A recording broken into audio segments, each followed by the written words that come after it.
পারে জোহরে জানাজা। ইয়ামনত হতে পারে জোহরে জানাজা। কেমন করে ঘুমাও তুমি ফজর করে কাজা। ইয়ামনত হতে পারে জোহরে জানাজা তোমার।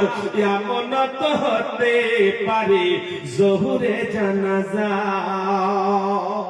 মুসলিম হয় না জন্ম নিলেই মুসলমানের ঘরে।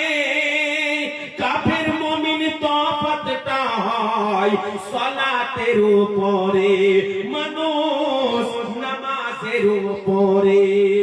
মুসলিম হয় না জন্ম নিলে মুসলমানের ঘরে। কাফের মুমিন তফাতটা হয় সালাতের উপরে, মানুষ নামাজের উপরে। এই জীবনে নামাজ জানো, এই জীবনে নামাজ জানো, হয় না তোমার কাজা। ইয়ামনত হতে পারে জোহরে জানাজা তোমার। ইয়ামনত হতে পারে জোহরে জানাজা। জোরে সুবহানাল্লাহ। বেনামাজির লাশ কবরে রাখিবে যখন, মাটির চাপে পাঁজরের হাড় ভাঙবে রে তখন, মানুষ বুঝবি রে তখন। বেনামাজির লাশ কবরে রাখিবে যখন, মাটির চাপে পাঁজরের হাড় ভাঙবে রে তখন, মানুষ বুঝবি রে তখন। বিষাক্ত বই সাপের সবল, বিষাক্ত বই সাপের সবল। এমন করে একটা ছবল মারে। দুনিয়াতে যদি সবল হয়ে যায়, ডাক্তার কোন মানুষ কিছু করে ভালো করে দিতে পারে, নচেত ইন্তেকাল হয়ে যাবে। এত জ্বালা সহ্য করতে পারবে? আমার আব্বা জানিরা, ভাই জানিরা, ইন্তেকালের পরে, কবরে যাবার পরে আল্লাহর তরফ থেকে যে সাপটা আসবে তাকে আযাবে ইলাহি বলা হয়। যখন ওই সাপে একবার দংশন করে নেবে, সেই সময় আর কোনদিন কাতরে মওত হবে না। মওত একবার হয়ে গিয়েছে দুনিয়া জমিনের উপরে, যখন ভিতরে চলে যাবে আর মওত হবে না। এত যন্ত্রণা, এত যন্ত্রণা, রোজ কিয়ামতের মাঠ পর্যন্ত যন্ত্রণা হবে। আবার যেন ওখানে বিচার করার পরে আপনাকে জাহান্নামে কিংবা জান্নাতে দেওয়া যাবে। যার জন্য কবি বলছে বিষাক্ত বই সাপের সবল, বেনামাজির সাজা। ইয়ামনত হতে পারে জোহরে জানাজা তোমার। ইয়ামনত হতে পারে জোহরে জানাজা। কেমন করে ঘুমাও তুমি ফজর করে কাজা। ইয়ামনত হতে পারে জোহরে জানাজা। বাজরে সুবহানাল্লাহ। শেষ ছন্দ কবি কত সুন্দর কথা দুনিয়ার মানুষকে জানিয়েছে। দুনিয়ার মানুষ রে, একবার যদি তোমরা আমল করতে পারো, একবার যদি তোমার অন্তরে ভয় আনতে পারো, একবার যদি তুমি আল্লাহকে স্মরণ করে দুনিয়াতে চলাফেরা করতে পারো, তাহলে তোমার কোনো জায়গায় অসুবিধা হবে না। তোমার প্রথম ধাপ হবে কবর। কবর থেকে আরাম পেতে পেতে পেতে পেতে হাসরের ময়দান, আর হাসরের ময়দান থেকে পুলসিরাতের রাস্তা পার হতে হবে। 30,000 বছরের রাস্তা, চুলের চাইতে মিহি, হীরার চাইতে ধার। ওই রাস্তাতে পার হতে হবে। আল্লাহর নবী বলছে শোনো, যখন তুমি কবরে নাজাত পেয়ে গেছো, প্রত্যেক জায়গাতে পার হয়ে যাবে।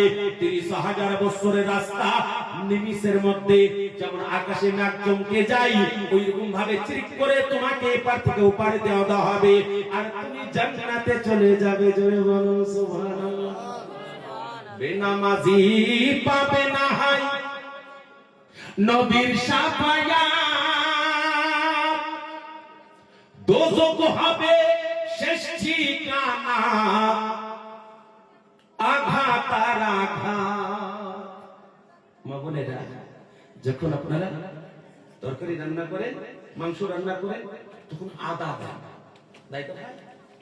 আদা, ওই আদাটা গোটা দিয়ে দেয় না থাকলায়? না থাকলে রস বেরোবে না। ওই রকম দোজকে কবর থেকে শুরু ঠাঠানি, ওই ঠাঠান থেকে যদি বাঁচতে চাও আমার বাচ্চাটা ভাই, আমার মা বোনেরা, তাহলে হুঁশিয়ার হয়ে যান, সাবধান হয়ে যান।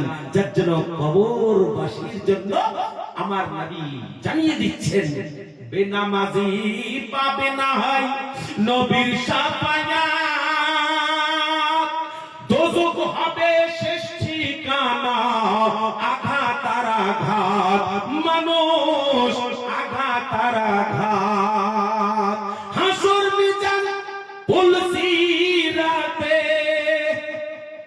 দয়ার নবী, মায়ার নবী হাবিবুল্লাহ চোখের পানি গড়িয়ে বলছে, উম্মতি রে, তোমরা আমাকে ভুলে থাকছো, আমি রাসূলুল্লাহ তোমাকে ভুলে থাকি না, আমাকে খোঁজ করবে তোমরা। ইয়া রাসূলুল্লাহ কোথায়? বলে হাসরের ময়দানে আমাকে খোঁজ করবে। আমি তিনটা জায়গাতে থাকবো, যেই জায়গাতে আমার উম্মতির গুনাহকে ওজন করা হবে, নেকিকে ওজন করা হবে, আমি সেই জায়গায় থাকবো। ইয়া রাসূলুল্লাহ এই জায়গাতে যদি না পাই, বলে আমার উম্মতি এক ফোঁটা পানির জন্য ছটফট ছটফট করবে। সেই সময় আমার উম্মতিকে আমি হাউজে কাউসারের পানি পান করাবো, আমি কাউসারে থাকবো। ইয়া রাসূলুল্লাহ সেখানে যদি না পাই, নবী আমার বলছেন, উম্মতি গো, তুমি শেষ জায়গা যাবে, সেটা হবে পুলসিরাতের রাস্তা, ওই জায়গাতে আমি থাকবো। আল্লাহর নবী তো জাহানের হাবিব, হাবিবুল্লাহ বলেন, ওই জায়গাতে কারা পাবে? আমাকে খোঁজে যারা নামাজি হবে তারাই যেন পাবে। যার জন্য কবি বলছেন, দুনিয়ায় নামাজি পাবে না হয় নবীর শাফায়াত, দোজখ হবে শেষ ঠিকানা, আঘাত আর আঘাত, মানুষ আঘাত আর আঘাত, হাসর মিজান পুলসিরাতে, হাসর মিজান পুলসিরাতে, নাই তো কোনো জাযা। এমন তো হতে পারে জোহরে জানাজা তোমার, এমন তো হতে পারে জোহরে জানাজা। কেমন করে ঘুমাও তুমি ফজর করে কাজা, এমন তো হতে পারে জোহরে জানাজা তোমার, এমন তো হতে পারে জোহরে জানাজা। আল্লাহুম্মা সাল্লি আলা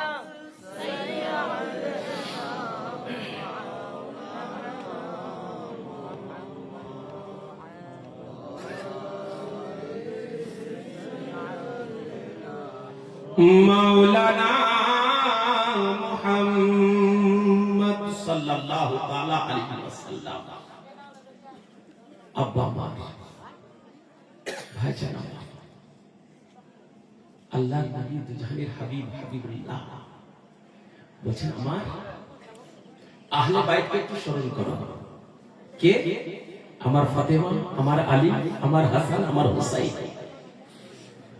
কে ভাঙলি রে নবীর বাগানের ফুলের কলি, জোরে সুবহানাল্লাহ। কে ভাঙলি রে নবীর বাগানের ফুলের কলি, মাতা জাহার ফাতেমা, পিতা হযরত আলী। কে ভাঙলি রে নবীর বাগানের ফুলের কলি।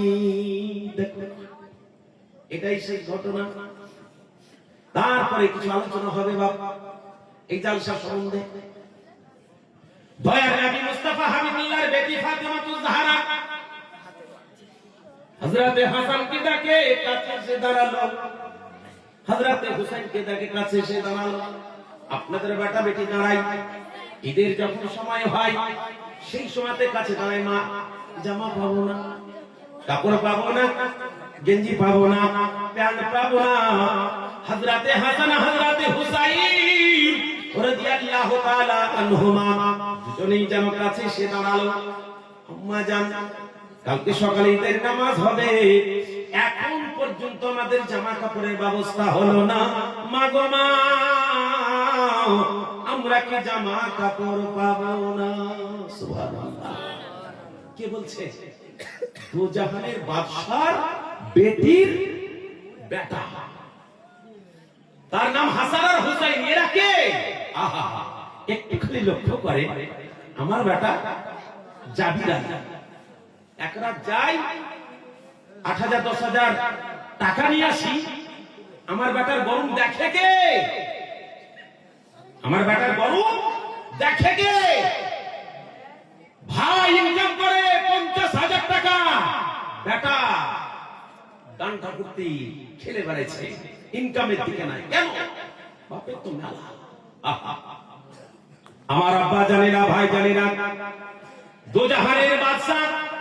দোজাহান মানে হচ্ছে জমিন আসমান, এই দোজাহান। দোজাহানের বাদশা হাবিবুল্লাহর বেটি। যদি বাদশার বেটি ফাতেমা হয়, তাহলে ফাতেমার মান কত বড়, শান কত বড়। আর ফাতেমার মান শান যদি এত বড় হয়, তাহলে হাসান হোসাইনের মান শান কত বড় হবে। আমার হাসান হোসাইনকে নবী পাক সাইদে কাউনামাকা ইরশাদ করে বলে দিয়েছেন, আশ-শাবাবু আল হাসান ওয়াল হুসাইন হুমা রাইহানা মিনাদ দুনিয়া। হাসান হোসাইন এরা হচ্ছে দুনিয়ার দুটো ফুল, এই ফুলকে যে নিয়ে খেলা করবে সেই হবে জান্নাতি, দুনিয়াতেই জান্নাতের সার্টিফিকেট পেয়ে যাবে। আমার আব্বা জানেরা, ভাই জানেরা, আমার দয়ার নবী মুস্তাফা